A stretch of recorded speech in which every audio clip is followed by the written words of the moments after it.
Today we are going to update the firmware of your Netgear EX3700 using the Netgear support website. First, all you need to do is turn your Netgear Range Extender switch on.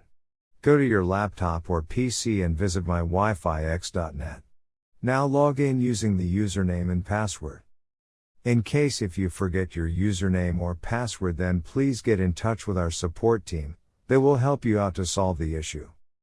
Once you are logged in successfully, the extender will automatically check for a new firmware update available and then click on the firmware update link. Click yes to download and install the new firmware. Be patient as the process might take a couple of minutes depending on your network speed.